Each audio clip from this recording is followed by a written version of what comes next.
first. Hopefully that is recording. Just bear with me. It says stop. Oh, it's changed. Oh, yes, I can see it. There it is. It's popped up. So it is definitely recording. So welcome to everyone this evening. So in a moment, I will share my screen and that will just go through a very few 4 or 5 slides that sort of top and tail the whole session this evening. But hopefully the interaction will be with you guys. But they'll be basically there just to prompt our discussion. So I hope you've all had a fantastic week so far. It's Friday already tomorrow. So just give me one moment just while I share my screen and I get up our information this evening. Okay, so I'll just have to fiddle around just momentarily because when you share your screen, it knocks everything else out. So I have to sort of add it back in and layer it back onto my screen like a collage. So I've got everything that I need in front of me. Okay. All right. So that looks about right. All right. So first of all, can everyone see the slides in front of them? It should say welcome to session 2. Yes. Yeah. Okay, good. Yep. All right. So the agenda really for this evening is just welcome and introductions. So I know that Deborah wasn't with us last week in the session, and Hayley was also not with us last week. So we might just do a quick hello, first of all, in a moment. And then we'll deal with, just as we did last week, any course queries that you have, which are just general course-related queries. It could actually prompt you to think about what we've been going through material-wise. I'll give some feedback about the discussion forum work. It could be anything to do with the readings, your preparation for the assessment, anything general or course related. And then we'll look at assessment 1 again, or assignment 1. And that's really tonight about explaining the learning journal, which I think is quite a confusing aspect of what you have to do. If you actually look at the assessment and what you have to do outside of the learning journal bit, it's fairly straightforward. It obviously involves work. It obviously involves that you have to go and research stuff. But it's fairly straightforward what you have to produce. But the issue might be coming around the actual writing style and the structure because it's a learning journal as opposed to maybe a case study or an academic essay. So that's what we'll work on this evening. And then, of course, we'll finish off with any questions. Okay, so first of all, Hayley, did you want to say just a quick hello to the group? And basically maybe how you're finding the course so far? Hi everyone. So far the course is going all right. No problem so far. Okay, that's good. That's fantastic. Thanks, Hayley. And Deborah? Hi. It's my first time doing summer school, so I am finding it a bit of a juggle. We've got 2 boys on school holidays and I'm back at work, and I think I'm just managing to keep up with the readings, but I'm not getting as involved in the discussion forum as I'd like. But yeah, it's sort of, I think like with everything, I'll find a day where I'll just probably end up cramming a lot of work into a few little, spare days. But it is good. At least it's interesting reading, so I'm enjoying that. And I'm really enjoying also reading other people's, because I do have time to sit at work sometimes and read a few things. I'm enjoying reading what other people are putting up in the discussion forum as well. I'm finding that really helpful. Yeah. Okay, thanks, Deborah. That's really good and very honest and very realistic and very real for most of us, particularly when you're trying to juggle school holidays as I am as well with 2 boys. And even though they're quite self-sufficient and do their own thing a lot of the time, it's just a sort of niggling thing that they're sort of here. So it's sort of like, not like they're babies and they have to be constantly, and I've definitely done a lot of online teaching where I've had Charlie on my knee, but those years have gone, but it's still a sort of psychological thing. And I suppose also because you're back at work as well. So the thing that I would say about discussion forums is I've not been putting activities up for everything that we've been going through content-wise, because it would just be far too much work for all of you to manage. So I think what I've done is I've tried to do it at least once each week, because we're doing 3 sessions over the week. So at least one of those 3 sessions, there's something to do on the discussion forum, and I'm trying to just choose the ones that are a bit more interesting, or the ones that students might be a little bit more engaged in. And the rest of them, if you notice in the notes that I produce, I tend to call them in the same way as the guide calls them. They're self-directed, so they're just prompting you that they're there, but just do the ones that you can do. But actually, to be keeping up with the readings is usually one of the first things that goes, because it can just feel like they pile up. So as long as you're reading and you're reading what people are putting in the discussion forums, then you're doing really, really well. Because summer school is an intense sort of period of time to do a lot of work in a short space of time. So I think that's absolutely fine. So just do the best you can, which I know you are, and try not to worry too much about the discussion forums, because we've still got plenty of other activities coming up, so you can take part in ones that come later. One of the clever things that I tend to do is close down a discussion forum. I've never ever met a student that said, oh, I'm really sorry I didn't post in time, or I can't believe I missed it and it's closed. Actually, I think students quite benefit the fact that it's closed, because then they don't have to worry that I have to go back and do that. So by closing activities after a period of time, it does help all of you just to move on a little bit. You can still go back in your own time and have a look, but it doesn't sort of give you that psychological hang-up that I've got all of these things that I haven't yet replied to. So that might work as well. So welcome anyway, Deborah. So it's really great to have you here. Okay, so Belinda, how are you going? I know we met last week, but how are you going this week? I'm doing really well. I'm so glad you just said that about all the activities, because I haven't had a chance to get on there and do those either. I've kind of been speed reading through to the social system that I want to use for my assessment. Yeah, good. Only because next week we're going on the road, so we're heading to Tamworth, and I kind of wanted to have most of it finished by this week, so I can just do final touches next week.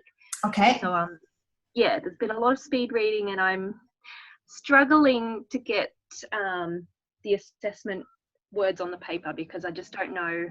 I'm confused with the first person, third person when it comes to reflective Yes. writing. Okay, so that's what we'll talk about this evening. So just make a note of any questions that you want to ask before we finish up, and when we get to the question part as well.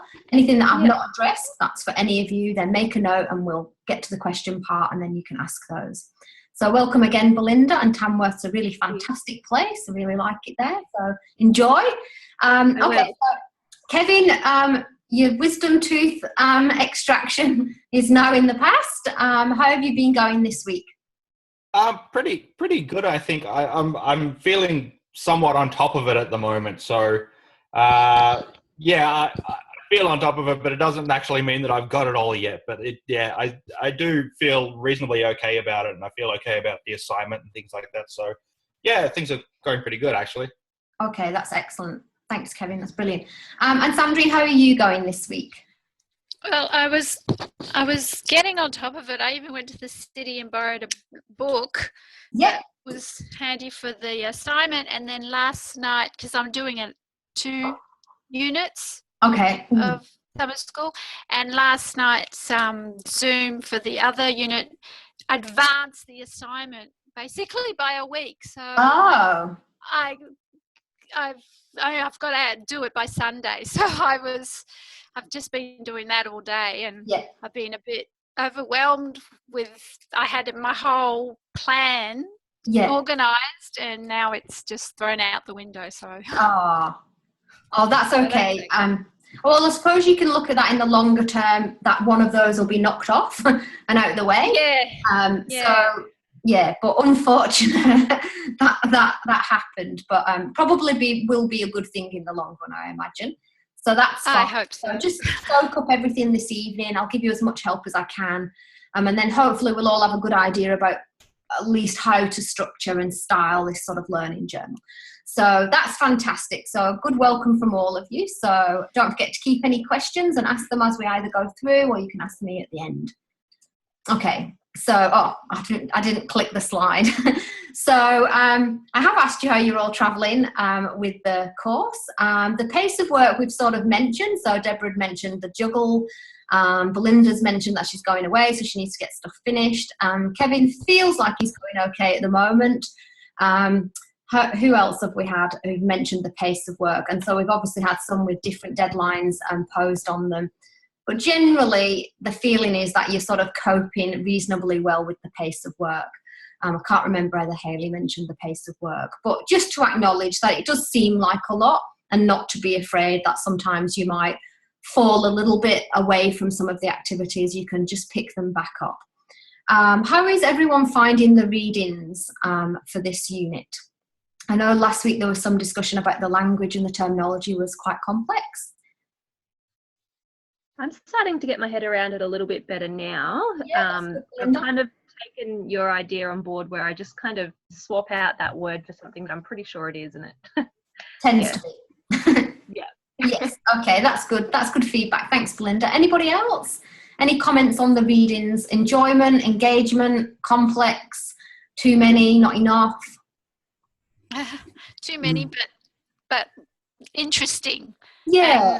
And now it's starting to link. Like when I'm reading about other articles that from research, it's making more sense. Yeah. So I can link it a lot better.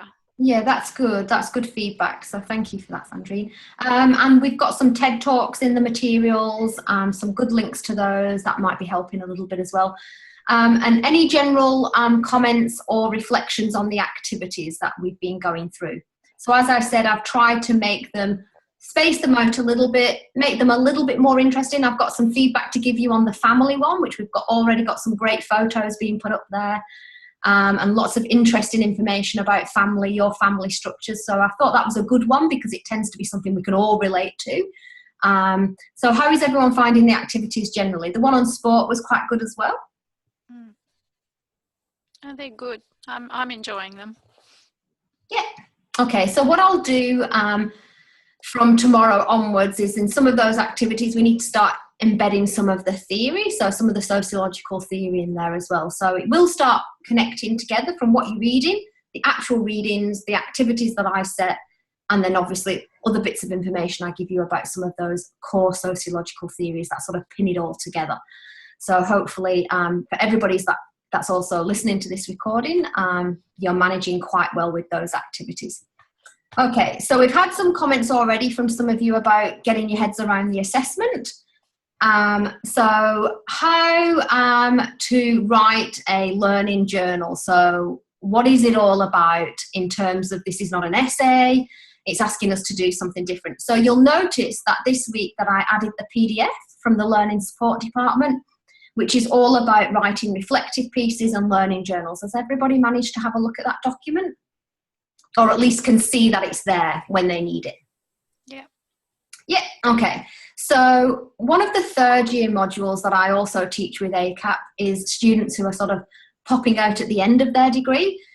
They do what's called a social integration unit, which is a really, really large piece of work. It's over 5,000 words long, and it's actually a reflective assessment that they do.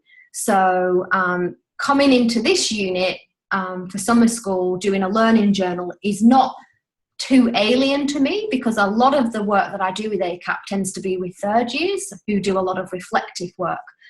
So this is just taken from this PDF that I've provided to you all, which is a really, really useful document to sort of thinking about how to write the learning journal. But what I'll do tonight is work out how that works in terms of the criteria that you've been given. So at which bit in the essay is it, not an essay, in the learning journal, is it my own words? Where is it? When is it the research? How does it sort of fit together? So first of all, a learning or reflective journal is a steadily growing document that you write to record your progress of learning. So writing a learning journal, if you think about the marking criteria for the assessment, is asking you to reflect on what you're learning and what you've been exposed to during this summer school course. So this type of journal is not simply a summary of the course material, it should also include your reactions to what you've been learning. So that's a really, really important part of this assessment because it doesn't just want a summary of what you've learned. In the old assessment, which was a PowerPoint presentation, it was pretty much like that. It was it was producing a presentation that was based on what they'd learned, and then they had to pose 3 questions to the group. This is slightly different because this is asking you to make a record of what you're understanding and learning, but also to make some comments on your reactions to it. So can anyone think of an example to illustrate the last point that I've underlined? It should also include your reactions to what you're learning, it should say. Can anyone think of an example of that? Any reaction that you might have had so far to what you're learning? It doesn't have to be overly complex or academic. It can just be any of your reactions to what you've come across so far. I think I just want to run something by you and see this is what you're sort of after. So would it be saying, as we learn about social systems and how much they interact and that we're all within systems, and now for me, I'm finding that in everything that I do in my daily duties, I'm looking at it in the form of a system. Yes, that would be a perfect illustration because it's giving a reaction to what you've learned, but it's also recognising where you're sort of using it in your everyday life. It could be, it's definitely more than just saying, oh, I was really upset by it, or it made me really angry, or it got me really passionate. When I first started studying sociology when I was 17, it was a very emotional response I had to the subject. Because I had such a dysfunctional childhood, suddenly there was all these theories that sort of made some sort of sense of everything. So the reaction is really about how I started to see the world, not differently, but I started to appreciate that my world, that was so very different to all of my friends, wasn't so different after all if you just understood how those theories explained why that was happening. Does that make sense?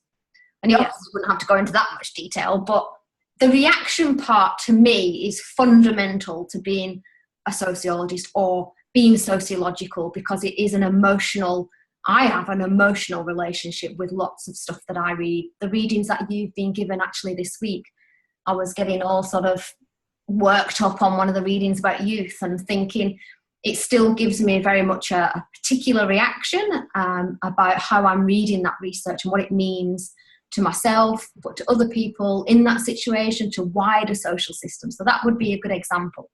Anybody else got an example?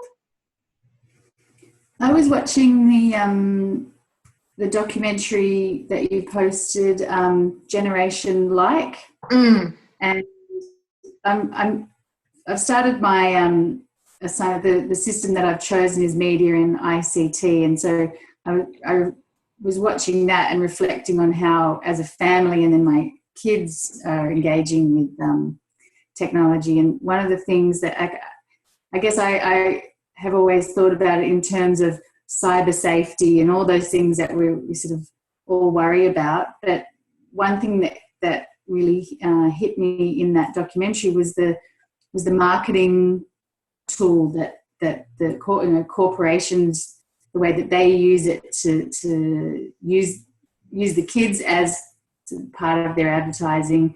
So it's this very sort of what's the word? It feels sort of exploitative relationship that goes on between that advertising and with them. So that was one thing that really, I mean, I was sort of worried about it, but then, you know, it's such a big world that it's almost impossible to avoid now. So it was a great documentary, that one. I really enjoyed it. That's really good, because you're sort of recognising a part of what you watched and how that impacts on your own life. It makes you think about how advertising, marketing is used. So really, you're starting to think quite critically, and it's really unusual to come across students like yourselves who are sort of social science, psychology students that don't really have that awareness already to an extent. But literally sometimes when you teach students, it is like the penny or cent, I should say, sort of drops, and it's like suddenly the world just looks totally different because they hadn't really understood it in that way before. Maybe because they hadn't learned about it, read about it, but it's a bit like I was saying last week, that it is a difference between an understanding that we all have about how rubbish the world is, or what's going on, or how we're all exploited, blah, blah, blah. It's much more than that. It's actually about, a bit like Sandrine was saying about, it's all coming together.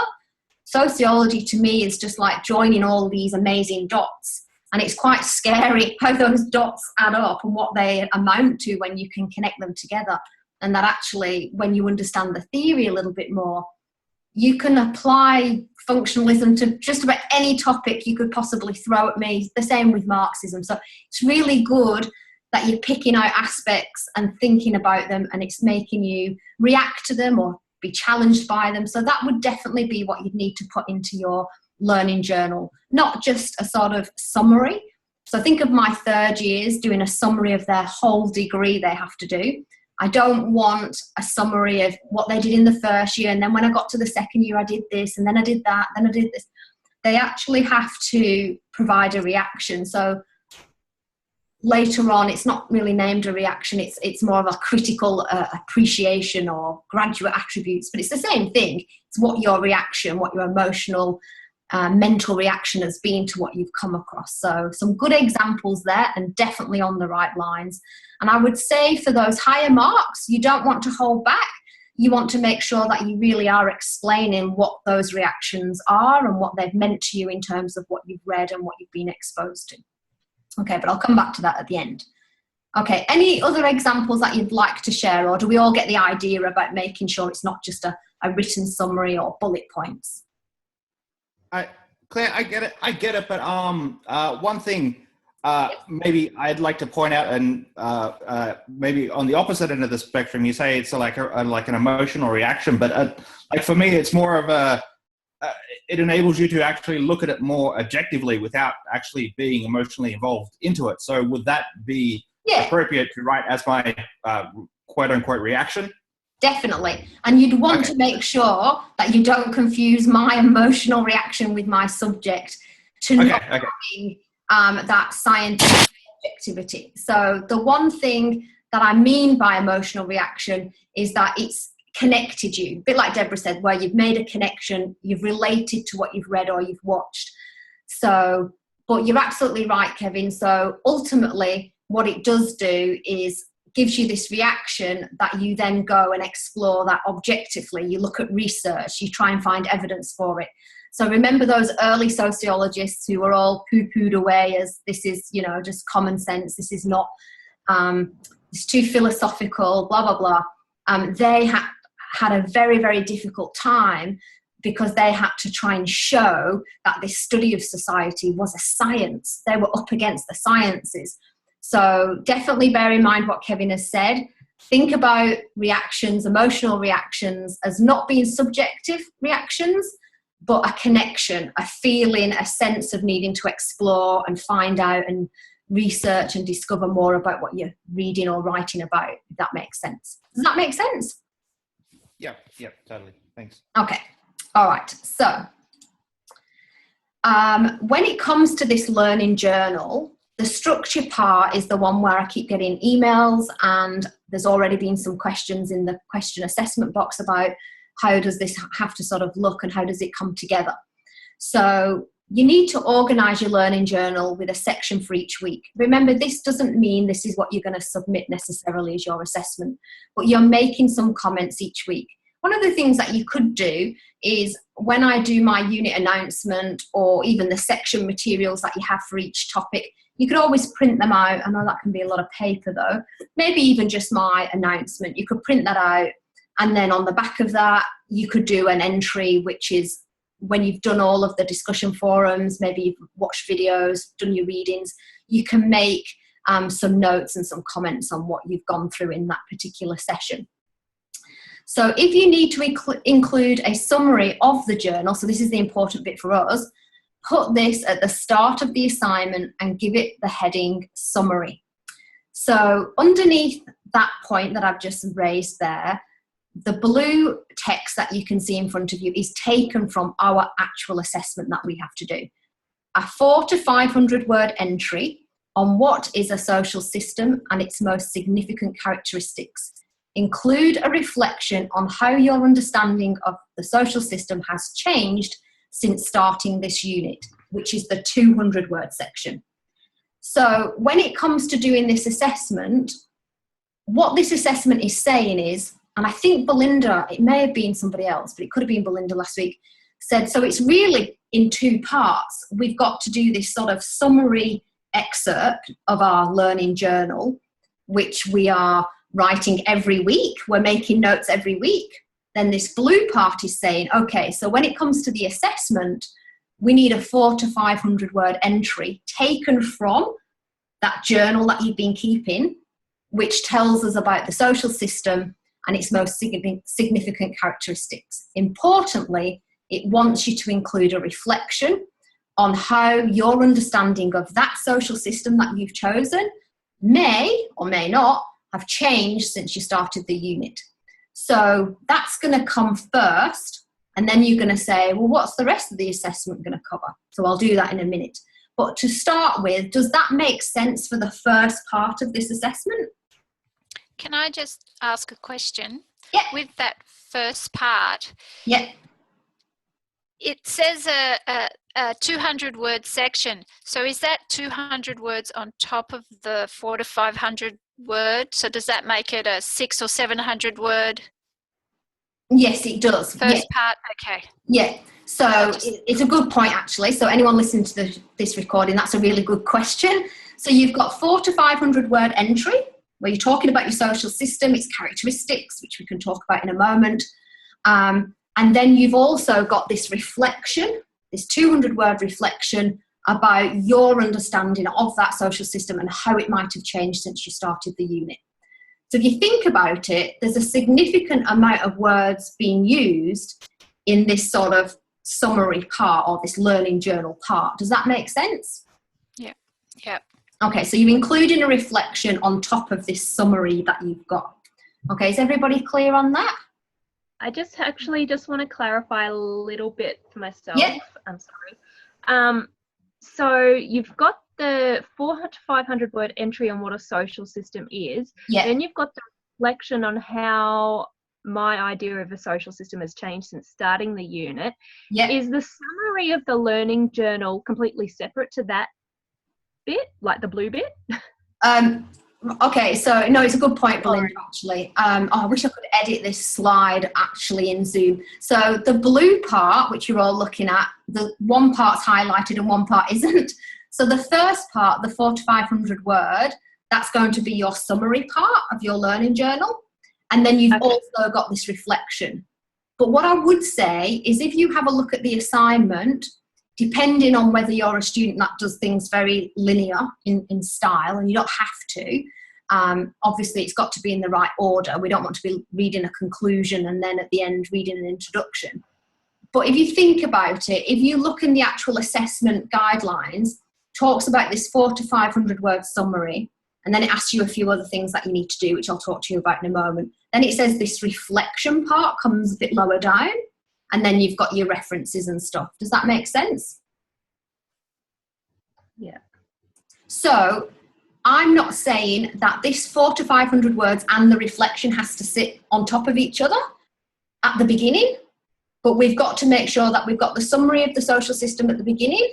And if you like, depending on how the flow of your writing goes, it can be your reflection comes underneath, but it could be that you do your summary first and then we talk a little bit more about the research into that social system. Then your reflection part might come here, and then your conclusion and your conclusion to the piece of work might come here. Does that make sense? Yeah. Does that make sense to everybody else? Yep. So it's a really difficult one because it's not like saying it has to be in this order. It's how it reads to you, and every assignment reads different according to the writer. So our 400 to 500 word on what a social system is in our words, in our reflection from the learning journal. Yes. Okay. And then does that have to be backed up by theory in that section? It would not do you any harm to have some quotes in there where you're supporting what you're saying. The first and third person thing I'll come to on the next slide. It doesn't do you any harm to back it up. So it's always a good idea, but it is your learning journal entry. So it is going to read differently to that mindset of writing an essay where it's all very much third person and everything's got to be backed up. you would want to show an appreciation that what your learning journal summary is saying is supported by what you've read. So it's always a good idea to do that. Yeah. So it could be if you're defining the social system, if you're explaining what functionalism is, then you might want to show where you got that evidence from, that definition, etc., where that came from. So it's only 400 to 500 words, and it's definitely the part that's about what you've learned and what you've thought about and how you've reacted to what you've learned. The same goes with that reflection part. I wish I'd done another slide on that now because I don't want to confuse you. Okay, so I'll move forward and then keep any questions coming, or we can wait till the end. So the style of this learning journal, which we're now sort of understanding that you've got your bit at the top, you can have your reflective bit straight underneath, or you can have it later on after you've done some more work. You can see how it works for you. The style of learning or reflective journals require that you write in both first and third person. So even third years that I work with every term or trimester, it's always the most difficult thing for them to get their head around, because they've spent most of their life studying, being told that under no circumstances can they personalise it and put it into first person.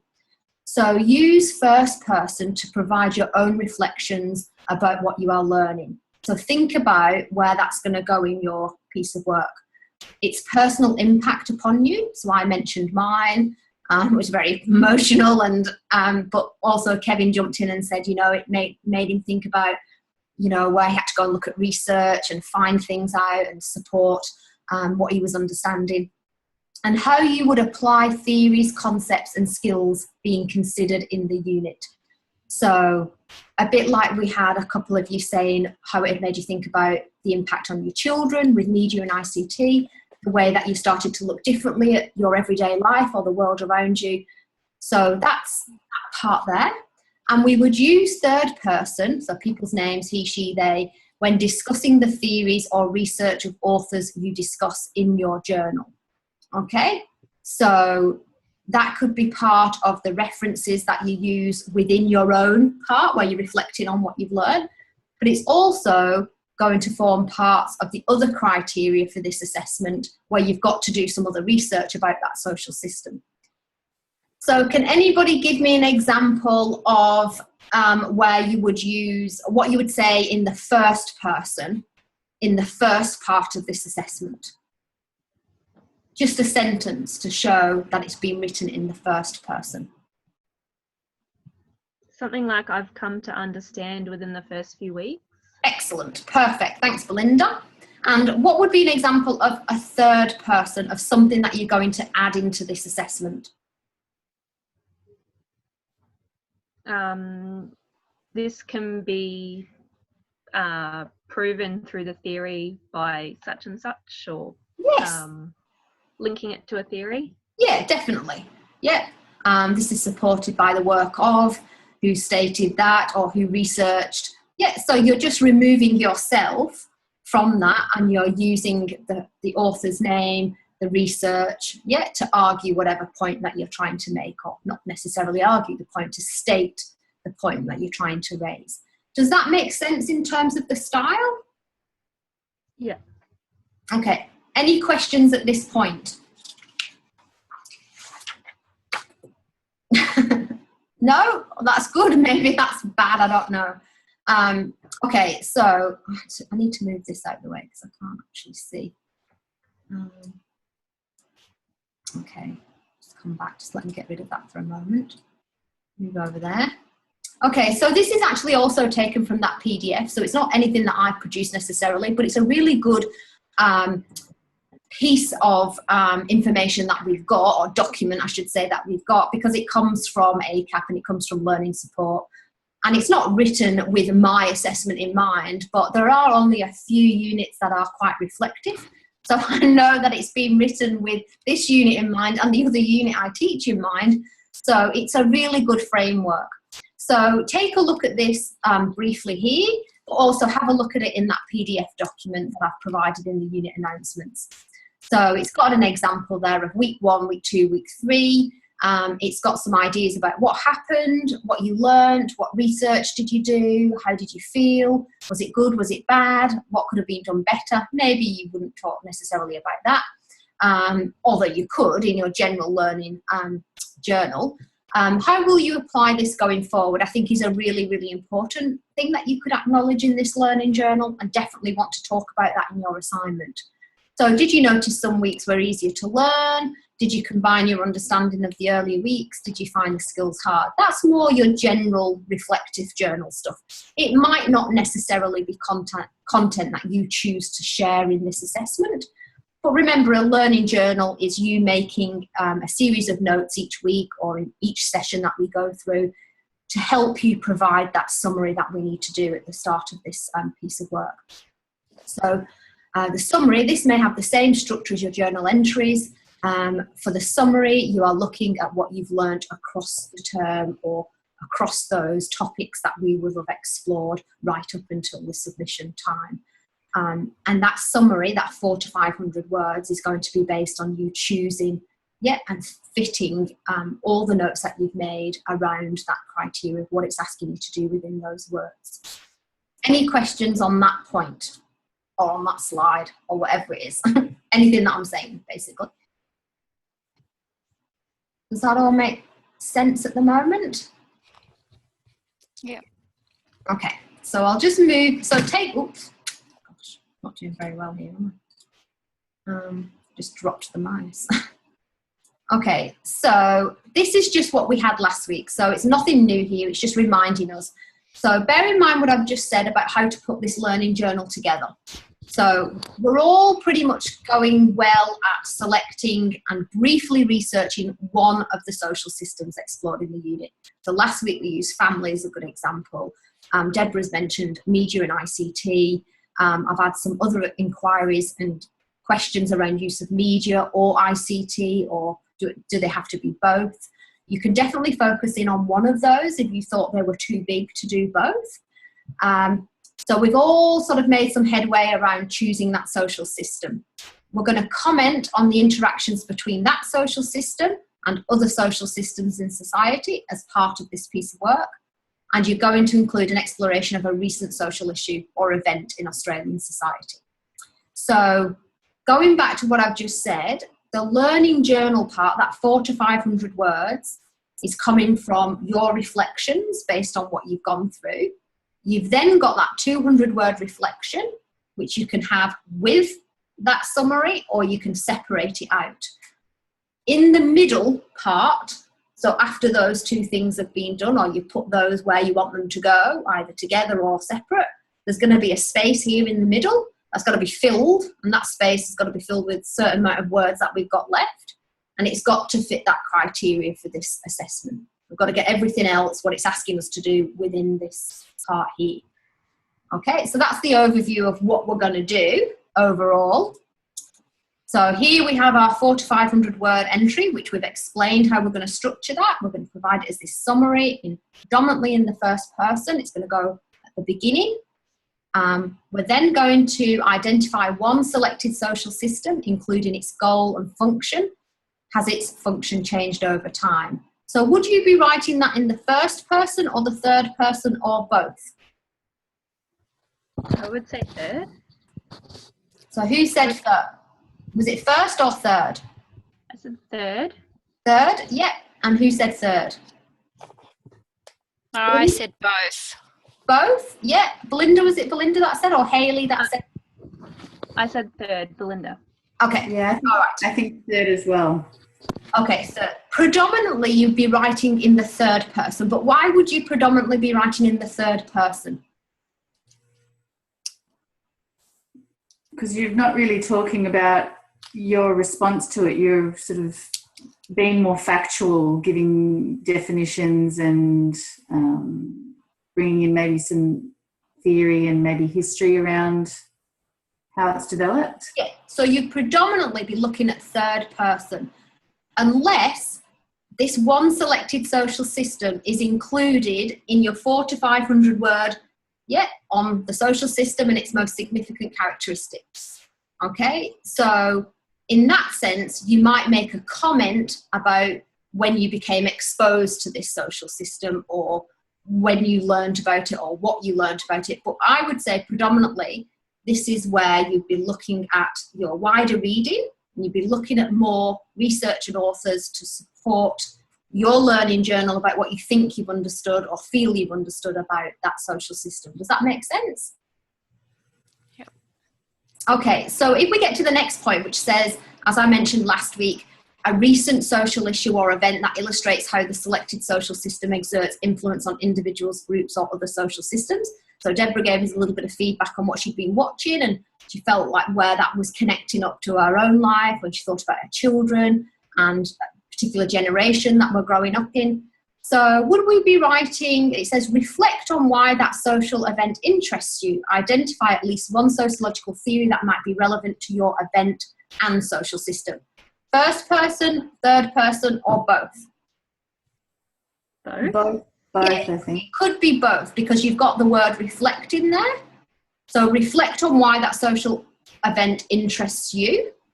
Identify, so you might mention that in the first person, briefly. You wouldn't be, I think, I believe, therefore I know, it's obvious, all of those things. We don't want to be over the top. The reflection is just stating why it's of interest to you in the context of this social system that you're exploring.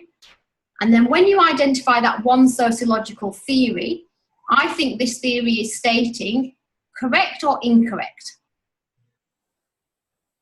I think this sociological theory is saying that family life has broken down. Would we say I think? I would more use a third person. Yeah, so use the third person, yeah, unless you're making a reflection on why something interests you. If you're reflecting on stating why you've chosen that particular story or piece of media, that's fine. If you're talking about theory and what that says about the modification of modern family life, then it would be more third person, because you'd be looking at what sociologists, which ones, what school of thought, what particular perspective are they speaking from, what have they researched, where have they come up with this idea about modified extended families, what does that mean? That's going to be coming from the research or the theoretical point of view. So you want to be using more third person. Does that make sense? Yeah. I do have a question. Yeah, go ahead. It's probably going to seem really silly. No, go on. Because I've been reading so much and theory this, theory that, systems theory, can you just list some of the core theories that you're talking about here? Because I've got written down like systems theory, functional theory, open systems theory, viable systems theory, and I'm like, oh, I don't even know if they're all on par with each other. Yeah. If I'm looking far into it. Yeah, so in this unit, they would use more systems theories. So that's why in that very first reading, it was quite convoluted, because it was talking about processes, inputs, outputs. The document that I provided to you was the broader sociological theories, which I would say you'd be probably more inclined to look into. So try and look into your structuralism.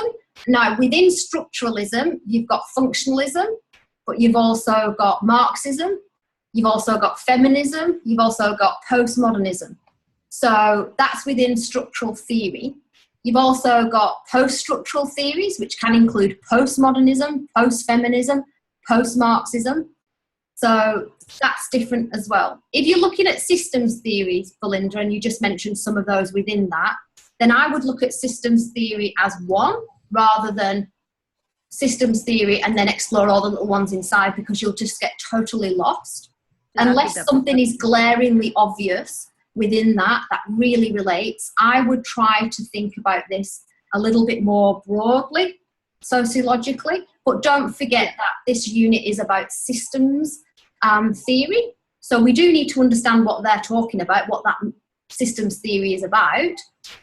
But within systems theory, this is what always gets me, within systems theories, you've got functionalism having their input, conflict perspectives have their input on systems theory. So think of systems theory as like this beach ball, And then within what they say goes on in a systems theory about inputs, outputs, goals, boundaries, how things function. You've then got an outer layer, which is your wider or larger sociological theories that have an opinion on that systems theory. So the systems theory is a bit like the mechanics about how something works. They're not necessarily, to an extent, they're challenging why it has to work in that way. But those wider theories that you've been looking at this week, your feminism is in there, your functionalism, you've got your Marxism going around, they're going to have their own perspective on that system theory. So they might not disagree that the car moves in that way and the car moves forward in that way. They might not disagree on that. The mechanics of that is clear, but they might have a different opinion on what happens. So, like, the car's a bad example because I'm thinking mechanics. They might agree how something functions, let's just say how something mechanically functions, but they might disagree wholeheartedly on whose interests that serves, who's influenced by that, who wins, who loses, is it a level playing field? Nobody's going to deny the system works that way, but does the system work fairly according to those wider theories? Does that make sense? Yeah, so we would try and link one of those broader theories, like within systems theory, to our event and social system. Yes, so that's why it mentioned about Talcott Parsons, because he was like one of the founding fathers. He wasn't the founding father of functionalism, that was Emile Durkheim, but he wrote extensively on systems theories around the function of the family. So in the assessment, it's talking about make reference to these theories that have looked at systems theory, remember the ball in the middle, and they've researched or had an opinion. So you've got the system of the family and how the family should function. And if you think about that as a sort of, in a classical functionalist sense, women don't fare particularly great if you look at family life in that social system and how it functions from that sort of traditional systems approach. So you've got these wider theories saying, you know, it's absolutely fine, this is what's keeping this family turning, that's how it functions, that's how this system operates. But then you've got these feminists saying, hang on a minute, nobody's disputing the family is rolling in this way, but is it rolling fairly and equitably for women and men within that system? Do you see what I mean?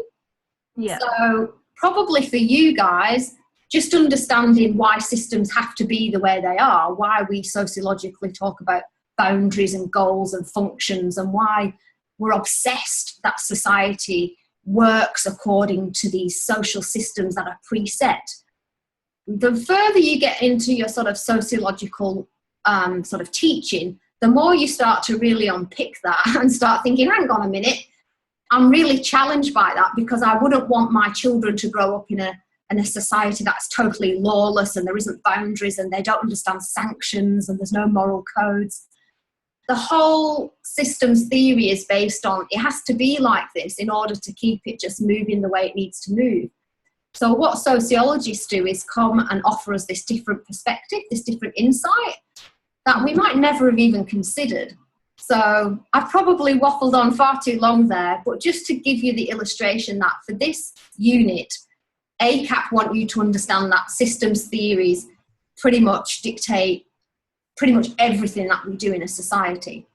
And you're dipping your toe in this idea that there's this subject called sociology, and there's been like years and years and years and years of research where there's sort of people challenging some of those systems. And this assessment is you exploring that supposedly for the first time, like it's your first exposure to it. So if you can write about what you've understood about systems theory, this idea that it's really integral to society, what happens in the mechanics of it if we don't follow it in that particular way, and why these processes and inputs and outputs are so important. You can explain to me as a marker, I understand what that's all about. However, because you've got your learning journal, 400 to 500 words, and you've got this reflection, I've come across these other theories during this unit, and they've sort of given different perspectives on this issue. So the reason you're choosing one social issue is because you'd be there forever if it was all social issues.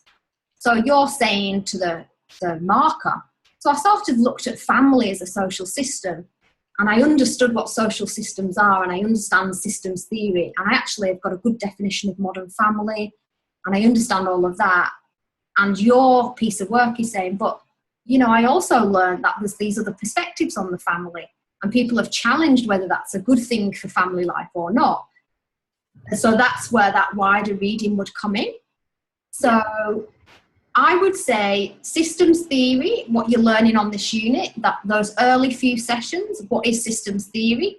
Understand that, and then if you can explain or at least introduce maybe functionalism or feminism or maybe Marxism or other forms, or interactionism, which is another structural perspective, just shows I've gone a little bit wider. I've not gone huge. I haven't understood everything, but I have come across these theories, these sociologists that come from a particular perspective. And that suits what I want to write about, because the recent social issue that I want to investigate is rising divorce rates, or increased cohabitation rates over marriage, or whatever it might be. So that suits what I'm trying to explore, because I'm interested in what those theories have to say about this that's happening in my society or my local community. Does that make sense? Yeah. Okay, so that was like a 20-minute answer. But hopefully I was giving you all a bit of an idea or a flavour of what you should be including. Any other questions related to Belinda or totally different? I wanted to just ask back to, talking about my assignment, just the ICT that I've chosen. Cyberbullying is something that I was thinking of focusing on as a social issue. Do I need to find specific cases in the news of it happening, or can I just look for some statistics and other research that's gone into that? No, you can look at research and statistics.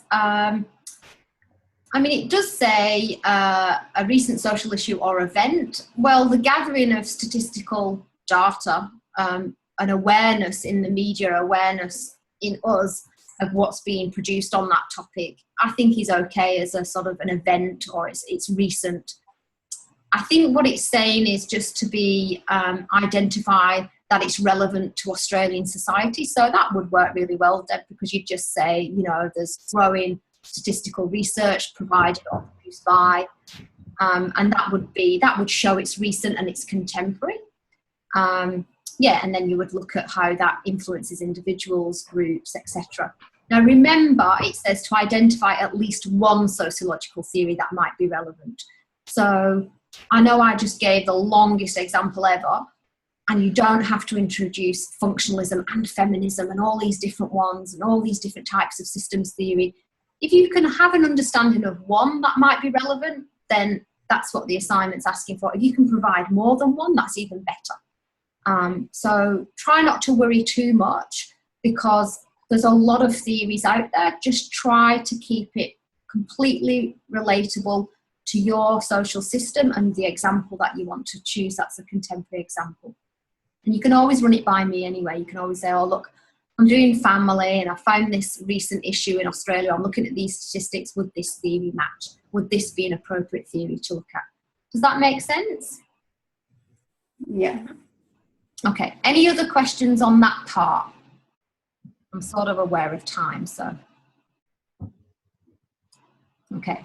So just as we had last week, remember we've got this short section of about 200 words reflecting on the significance of social systems overall for your area of specialisation. So I think Kevin had already emailed me because he was actually coming from a psychological specialism or psychology specialism. So that's absolutely fine if that's your specialism, and actually gives you heaps to talk about, because normally sociology and psychology, they sort of sit quite in contrast with each other. Social psychology is a little bit different, but psychology disciplines and sociology disciplines, when I was at university many years ago, we always hated each other, because you had the sort of science, both sciencey based subjects, but the psychologists always poo-pooed the sociologists, and the sociologists always thought that the psychologists were just hell-bent on looking at the individual.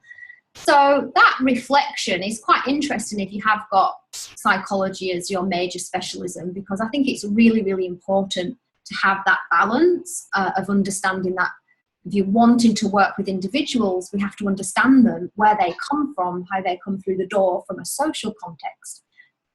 So it's only 200 words, but making sure that that significance is there, reflecting on, okay, so I can sort of see where this fits in the bigger picture of my degree program, or maybe what I want to specialise in the future. So just remember that you need evidence of appropriate self-reflection and insight. So don't be afraid about that first person. It's giving us license to use first person, particularly remember at that first part. So don't be afraid to sort of say what you've learned and how it's made you feel, because it's giving us an allowance for that. So I always say to the third years, you're never going to get this opportunity again where you can freely self-reflect in a piece of academic writing.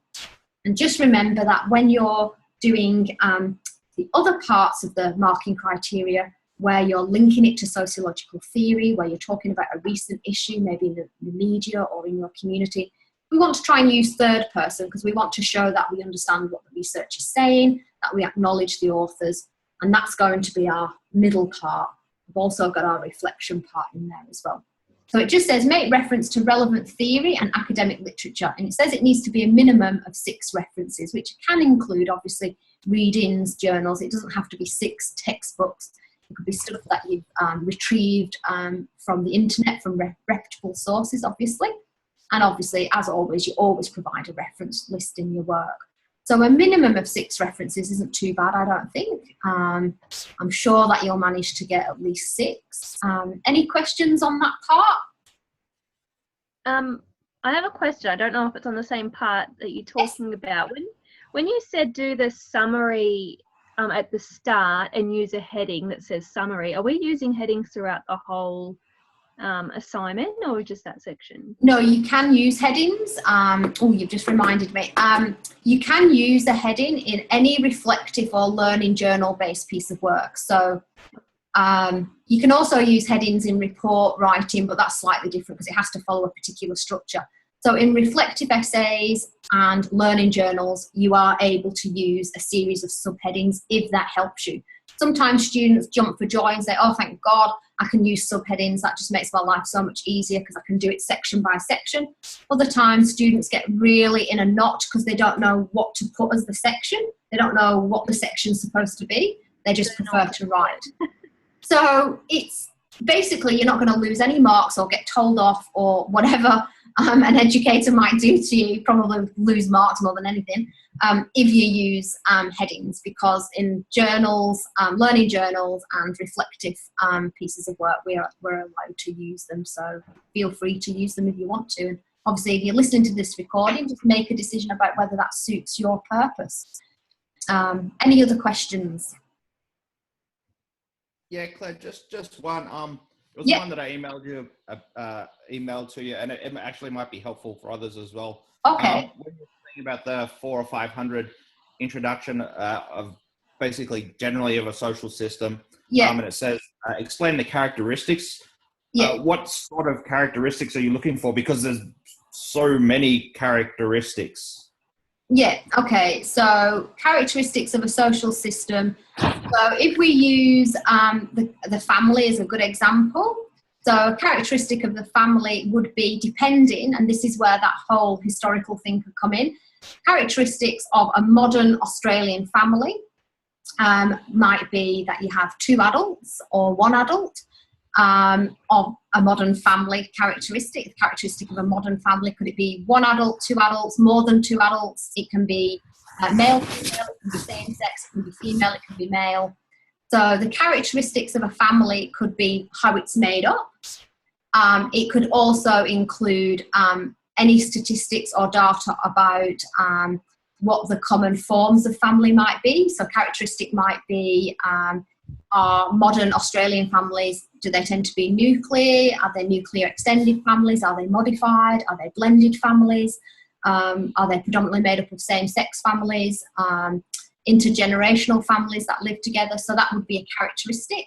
if you were looking at that historically, a characteristic of a historical family in Australia in the 1940s, what might you have as a major predominant characteristic? Do you think? How many children were there? Yeah, so you might have, like, it was always 2.4 children, tends to be heterosexual nuclear families, male breadwinner, mum stays at home and raises children predominantly. Another characteristic of modern families would be the distribution of labour and power. So do we have segregated domestic roles within families? And now this sounds complicated, but read anything in your sociology book on the family, you'll come across all these terms.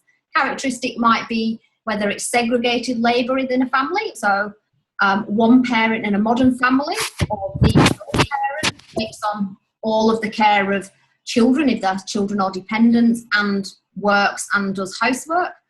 In a traditional historical context, it might have been definitely not joint conjugal roles. There would have been a division of labour. So what women did in the home and what men did in the home, that would be a characteristic historically. Now we have a characteristic of family life that is definitely more joint. So the idea that you can have, in a traditional, still nuclear family in modern Australia, you can have dad stays at home and mum goes to work and has a six-figure salary and dad stays at home. You can have joint conjugal roles. So there is an equal distribution of labour, division of labour in the family. That would be a characteristic. So there's lots and lots of characteristics within the family, but you'd have to work out what you're saying about modern characteristics of modern families in Australia as opposed to maybe how it was 20 or 30 years ago. Does that make sense, Kevin? Yeah, it makes sense. But I think I may have gone down the wrong track now then, because the way I understood that first point was that you basically give a general overall explanation of what a social system is. Yeah. And within that, I put in things like it involves goals and boundaries and things like that. So is that on the right track? Because what you said just a second ago, that would seem to be more specific for a specific social system. But what I did was more, okay, this is basically generally what a social system is, and these are the kinds of components of a social system. No, you're right. Outputs, boundaries, goals, things like that. Yeah, so you're right if you're describing a social system generally. The goals, inputs, outputs, processes, boundaries, all of those things. Generally, each social system that you're exposed to will have that mechanics, which we've talked about. If you're wanting to talk about the characteristics of your social system, that's when you would talk about those things in relation to your social system that you've chosen. Okay, so do you have to do both then? Do you have to do the overarching? I would mention briefly the broad characteristics of a social system, which I said, where you just mentioned what is a social system, and the brief characteristics. And then when you talk about your social system, you might just go into a little bit more detail about how those things that we have in every social system, inputs, outputs, boundaries, how those things relate to your social system. But you don't you don't have to do heaps of detail. I was giving you lots of different examples of characteristics. And what you can... that's good, because the bulk of what I've wrote at the moment was actually explaining what a social system was. So so I can condense that a little bit more. So everybody do that. Everybody just do a general basic overview of what a social system is. Remember, it's like that fifth that I've got here. And you mentioned briefly what we learned at the start about goals, boundaries, inputs, processes. We've mentioned that briefly. And then you're going to choose your social system. And then if you're ready to, you might do a brief link between your social system and those things that you've just mentioned, but you wouldn't need to go into heaps of details to show that you've connected that up to your particular topic. Does that make sense? Yep, awesome. So I don't really have to go into a boundary is defined as this, and this is an example of a boundary, when I'm doing the general overarching. No, I would say just to mention briefly what a boundary is in terms of a social system. And then when you've got your social system that you're talking about, then you might give an example. Okay, yeah, that will cut my word count down a lot. So yeah, good. So always treat it as describe, explain, evaluate. So the first part, you're just giving the basic descriptions, you're giving the basic definitions. Then you've chosen your social system. Okay, so now I'll give you an example of how that knowledge that I've learned about those things applies to my topic. I'll even throw in an example of something that was in the news or a recent statistics to show that I can link that. I'll even throw in some research and some theory to show that I can connect it that way. And then the evaluate part might be where you have a bit of discussion if there's more than one theory. Maybe one theory is very supportive of this and one theory isn't. So in terms of sociological theory, if you're talking about Talcott Parsons and functionalism, it's a very conservative approach to looking at most social systems. Very conservative view of education, a very conservative view of family, of health. So if you're going to talk about functionalism, it really suits systems theory because it's all very structured and it has to be in this way. And if we don't have it this way, we have social chaos and anarchy. You can think, well, actually, maybe there is another structural theory, a conflict theory that does not disagree with the systems approach. Definitely there's inputs, processes, outputs, boundaries, but maybe they think that it isn't such a great thing that it has to be so organized and regimented and it has to be in this particular way. And so if you're looking at family life, for example, you are looking at rising divorce rates or an increasing over the years of divorce rates in Australia, you're going to have a functionalist position about that states that something has fundamentally gone wrong with how we perceive and how we live in modern families in order for that to have occurred. Because 40 years ago, that wouldn't have happened in that way. We wouldn't have all of these divorce rates. We wouldn't have people getting married and divorced like really quickly. So functionalism would have a particular perspective on what has gone wrong in Australia for this rising divorce rate to occur. You'd also have feminism that might come in and say, oh, well, is that such a bad thing? Maybe women are now not as prepared to put up with maybe domestic violence, or equally men. But predominantly from feminism, we were looking at the sort of emancipation of women. So they might say, well, the rising divorce rate is a recent, relevant, modern phenomena in Australia, but it's not a bad thing that social system and the way that it's structured wasn't working for women. It wasn't benefiting them in any way. So that's why we've got these statistics and why they're reading the way that they are. Does that make sense? Yeah, for sure. Yep. So definitely brief, and then examples, and then theory, saying whether they think what's happening in your topic is good, bad. And if you can have more than one sociological theory, so one who says, oh, this is terrible, it's the breakdown of family life. Talcott Parsons, he would be turning in his grave. There's no stabilization of adult personalities. There's no sexual reproduction in same-sex families. This is all the demise, and it's all going to end in tears. The breakdown of civil society will occur if families don't revert back to this sort of dominant nuclear model. You could talk about that, but you could also say that there's a whole other lot of sociological theory that is whooping for joy that we have started to think differently about how families live, how they're entitled to live. That could be feminism, it could even be queer theory. There's a whole sociological body of research and theory on queer theory that says, totally understandable in modern life why families operate now so differently and are made up of very, very different types of families. So that would be your evaluation part of this assessment. And that's, something you can think about later on once you've got the basics written down. And in your feedback from me in the first assessment, if you choose to stick with the same social system for your second assessment, then you might build on it. You might think, I'm getting into this. I'm really learning heaps about ICT. I'm really learning lots about the media or healthcare. And that's where you might start bringing in a lot of that critique stuff. And that's where I can help you in your feedback and say, look at this theory, this author, see how they challenge each other. And that will give you a greater understanding of this social issue and this social system, really.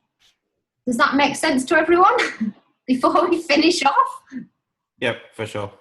Okay, so we will finish off now, if you've not already fallen asleep with my waffling on, but hopefully it's given you a good idea about how to structure the piece of work and what you need to put into your learning journal reflective part and where this third person stuff needs to come in.